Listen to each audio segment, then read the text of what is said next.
It's May the 1st and it's the 6th week in lockdown land. So what has your letting agent been up to this week? Well, a little stat for you. We've spoken to around about 1,200 people over the last 5 weeks. And of those 1,200, a handful, if that, either say they think they've had the virus or not. So fingers crossed, I hope that I am talking to some very healthy people out there.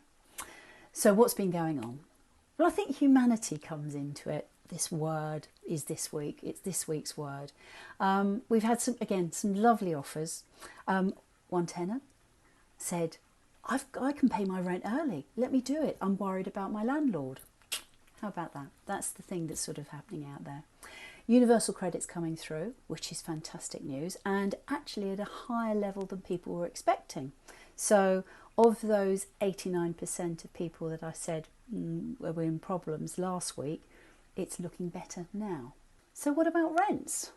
Well, rents we know are linked to wages, and crystal ball will tell us what goes on in the future. But for March, where we do have some actual figures, I'm quite happy to report that rentals overall for the portfolio that we look after went up by around about 3.6%.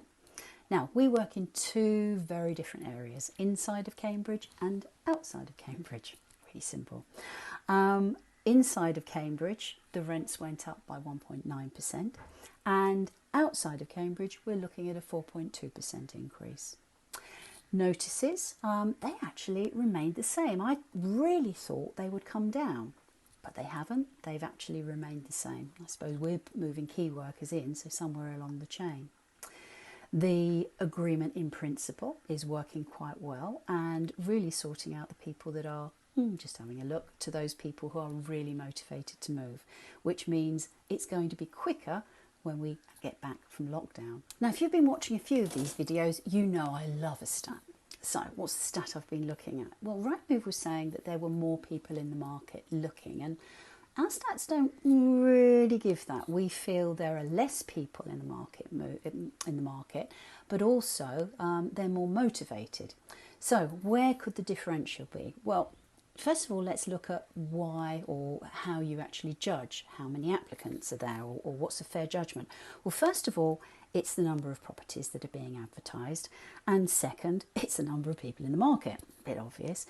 For example, December 15th, no one wants to move, no applicants. So therefore, January all kicks off again. Tick.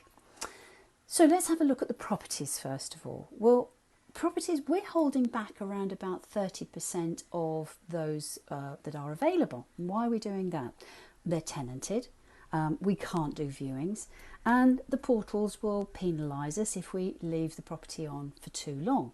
So we're not advertising those. We're doing internal marketing, but we're not actually we're not giving Rightmove our figures. So the number of properties being advertised is low, and I can't believe that any other agent would not be doing the same thing.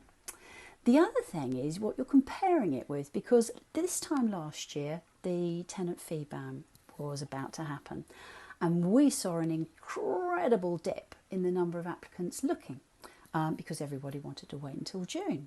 So if you're comparing now with the time when tenants were going down, they would be going up, as it were. So I think it's the way that you read those stats. And another key indicator on the market is what Land Registry are reporting, because they're giving you facts and figures on what solicitors and conveyancers are doing. So they're reporting a 10% drop, and they're also reporting a 25% drop in house sales. Not really surprising, but that really goes to follow on from how the market could come out. So what else can I tell you? Well, the team are still working on your behalf, making sure that your tenants are safe, making sure that you're happy, and that's really what we should be doing now. So wash those hands, stay safe, and let's catch up next week.